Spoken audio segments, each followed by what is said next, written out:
Good afternoon, Mr. President, to the members of the Cabinet, and to my fellow Filipinos. We will report the updates regarding the infant and young child feeding program that was issued jointly by the World Health Organization and the United Nations Children's Fund in 2002. The main goal of IYCF is the reduction of child mortality and morbidity through optimal feeding of infants and young child. The objective is to ensure and accelerate the promotion, protection, and support of good IYCF practice, which includes good breastfeeding practice. The latest updates of our infant and young child feeding program in 2002 are the following. UNICEF and WHO published a set of updated indicators of assessing infant and young child feeding practices during this critical window of birth up to 2 years of age. The 2021 edition includes a total of 17 recommended IYCF indicators. This guidance contains the first ever global standard indications to measure unhealthy eating practices among infants and young children. The document also provides guidance and standard tools needed for collecting, analyzing, and reporting on the IYCF indicators. Too few children benefit from recommended breastfeeding practices. Putting newborns to the breast within the first hour of life, known as early initiation of breastfeeding. It's critical to newborn survival and to establishing breastfeeding over the long term. When breastfeeding is delayed after birth, the consequences can be life-threatening, and the longer newborns are left waiting, the greater their risk of death. Breastfeeding practices vary widely across regions. Some regions face greater challenges than others. Here is the percent of children born in the last 24 months who were put to breast within 1 hour of birth and exclusively breastfed for the first 2 days after birth. Globally, less than half of all newborns are put to the breast within an hour of birth, leaving far too many newborns waiting too long for this critical contact with their mothers. This practice varies widely among regions. The prevalence of early initiation of breastfeeding in Eastern Europe and Central Asia, 70%, and Eastern and Southern Africa, 64%, is twice as high compared to Middle East and North Africa, 34%. Feeding newborns anything other than breast milk has the potential to delay their first contact with their mother and can make it more difficult to establish breastfeeding. Yet, 1 in 3 newborns still receive food or liquids in the earliest days of life when their bodies are most vulnerable. Across all regions, prevalence of continued breastfeeding is higher among the children living in the poorest households compared to their wealthier peers. The gap is widest in West and Central Africa, where the prevalence of continued breastfeeding among children from the poorest households is nearly double compared to those residing in the wealthiest households. Here is the percent of the children aged 12 to 23 months who receive breast milk by poorest and wealthiest wealth quintile. Next, the September 2021 diet. Too many children are not eating the nutrient-rich foods they need to grow and develop. The nutritional needs for growth and development in children 6 to 23 months of age are greater per kilogram of body weight than at any other time in life. Therefore, frequent feeding of a variety of food is important to help ensure nutrient needs are met. However, data show that worldwide, most children aged 6 to 23 months were not fed according to a global recommendation. Here's the diet and feeding practices of children aged 6 to 23 months. In 2020, 1 in 4 children aged 6 to 8 months were not fed any solid, semi-solid, or soft food. The indicator referred to as the introduction to solid, semi-solid, or soft foods. 1 in 2 children aged 6 to 23 months were not fed the minimum number of meals or snacks recommended each day. The indicator referred to as the minimum meal frequency. More than 2 in 3 children aged 6 to 23 months were not fed food from at least 5 of the 8 recommended food groups. the indicator referred to as the minimum dietary diversity. Despite the recommendation that children aged 6 to 23 months be fed eggs, fish, or meat on a daily basis, more than half of children did not consume any of these nutrient-rich foods during the previous day. The indicator referred to as an egg and/or flesh food consumption. And unfortunately, the quality of young children's diet has remained persistently poor throughout the last decade. Data show that poor diets are not affecting all children equally and across regions. The quality of diets varies by a child's place of residence and household wealth. Consistently across all regions, children living in urban areas or wealthier households have better diets compared to their peers residing in rural areas or poorer households. And those disparities in young children's diets have remained unchanged over time. The 2021 edition of Indicator Guidance recommends reporting on 3 indicators about unhealthy feeding practices: zero vegetable or fruit consumption, sweet beverage consumption, and consumption of unhealthy foods such as cookies, candies, chips, and French fries. The data show that nutrient-rich fruits and vegetables are lacking from the diets of too many young children. To further discuss the accomplishment reports on IYCF program, we will summarize the overview of the 17 IYCF indicators, stating its rationale for each indicator. The first 6 indicators are under breastfeeding indicators. Number 1.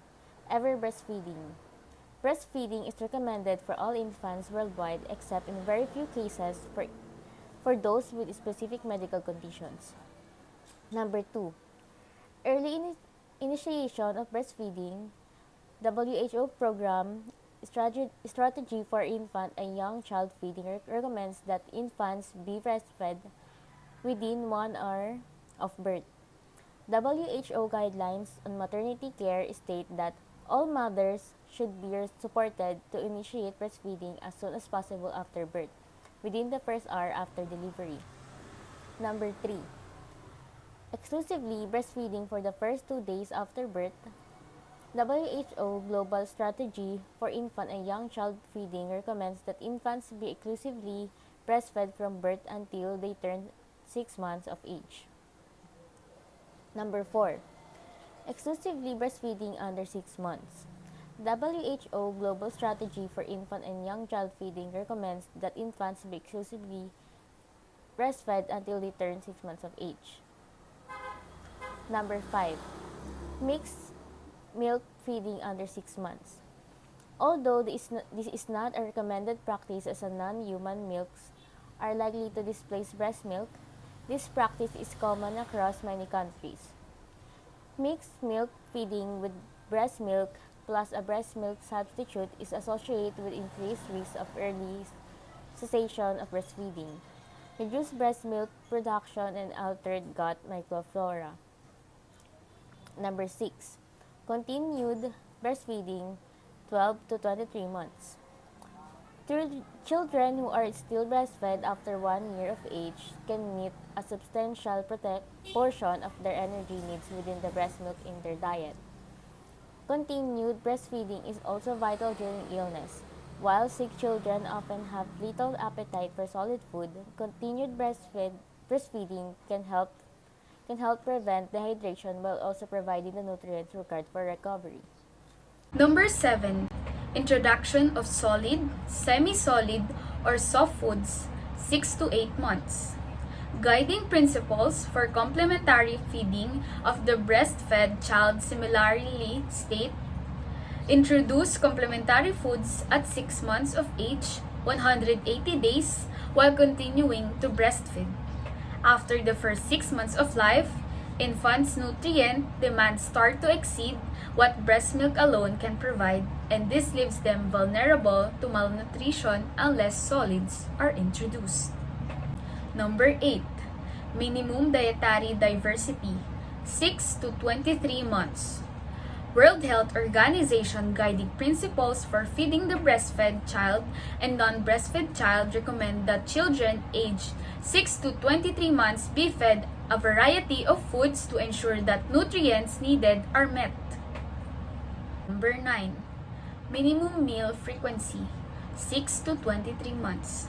World Health Organization Guiding Principles for Feeding the Breastfed Child recommended that breastfed infants aged 6 to 8 months be provided complementary foods 2 to 3 times per day, and breastfed children aged 9 to 23 months be provided complementary foods 3 to 4 times per day, with additional nutritious snacks offered 1 to 2 times per day. Number 10. Minimum milk feeding frequency for non-breastfed children 6 to 23 months. Milk and other dairy products are rich sources of calcium and other nutrients. World Health Organization Guiding Principles for Feeding Non-Breastfed Children aged 6 to 23 months state that the amount of milk needed to meet nutrient requires depends on the other foods consumed by the child. Number 11. Minimum acceptable diet 6 to 23 months. Children aged 6 to 23 months be fed meals at an appropriate frequency and in a sufficient variety to ensure, respectively, that energy and nutrient needs are met. Number 12. Egg or flesh food consumption 6 to 23 months. World Health Organization Guiding Principles for Feeding Breastfed and Non-Breastfed Children state that meat, poultry, fish, or eggs should be eaten daily or as often as possible. There is evidence that children who consume eggs and flesh foods have higher intakes of various nutrients important for optimal linear growth. Number 13. Sweet beverage consumption 6 to 23 months. WHO Guiding Principles for Complementary Feeding advise against giving sweet drinks such as soft drinks, as they contribute no nutrients other than energy and may displace more nutritious foods. Number 14. Unhealthy food consumption 6 to 23 months. Diet patterns are shifting towards higher intakes of added sugars, unhealthy fats, salts, and refined carbohydrates. A variety of guidelines of documents indicate the need to avoid or limit these types of foods when feeding IYC or the infant and young children. Number 15. Zero vegetable or fruit consumption 6 to 23 months. WHO indicates that low vegetable and fruit consumption is associated with increased risk of non-communicable disease. Consumption of zero vegetables or fruits on the previous day represent unhealthy practice. Number 16. Bottle feeding 0 to 23 months. WHO guiding principles recommend avoiding the use of feeding bottles because they are difficult to keep clean and represent a particularly important route for the transmission of pathogens. Number 17. Infant feeding area graphs. Here is the area graph patterns of infant feeding practices by age group. In the ideal pattern, almost all infants under 6 months of age are exclusively breastfed. In the example country pattern, there are several non-ideal practices that could be addressed programmatically. A substantial proportion of infants, approximately 25%, receive water from birth and thus are not exclusively breastfed. Similarly, a substantial proportion, approximately 20% by 4 to 5 months of age, receive solid or semi-solid foods too early and are not exclusively breastfed. In total, there are 17 recommended IYCF indicators in the 2021 edition. 7 are new, and 4 of the 2008 indicators have been excluded from 2021 list of IYCF indicators. What, when, and how young children are fed during the first 2 years of life laid the foundation for survival, growth, and development.